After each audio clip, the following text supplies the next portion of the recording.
এবার আসেন, আপনি যদি কেউ যদি গান করতে চায়, আপনার কি কোনো ইয়ে আছে? এই যে ধরেন ইয়ে আছে, অধিকার আছে এটাকে বাধা দেওয়ার? ব্যক্তিগতভাবে না, দাঁড়ান, আপনার কি অধিকার আছে? নাই। ধর্ম আপনার জায়গায় আপনার ধর্ম। আমি ইসলামের যতগুলা বিধান আছে আমি সবগুলা যথাযথভাবে পালন করার চেষ্টা করি, কিন্তু এটা আমি আরেকজনকে চাপাই দিতে পারবো না।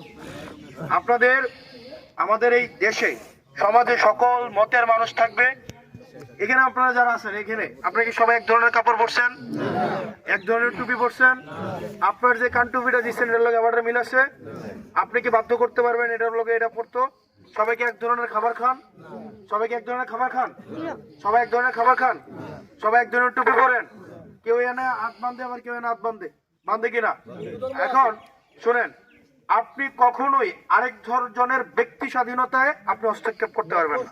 নাম্বার ওয়ান, আমি শেষ করি ব্যক্তি আমি শেষ করি।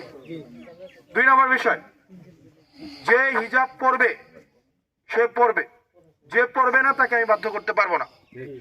এইখানে বাধ্য করার, আপনি আমারে ভোট দেন আর না দেন, যে ক্ষমতায় আসে, যে নেতৃত্বে আসে, যারা মাইনরিটি এবং যারা ব্যক্তি স্বাধীনতায় সর্বোচ্চ পরিমাণ বিশ্বাস করতে হবে। আমি ধরেন পূজা, এই জিনিসগুলা বা অন্য জিনিসগুলাকে আপনি পূজা নিজে গিয়ে করেন? নিজে গিয়ে করেন?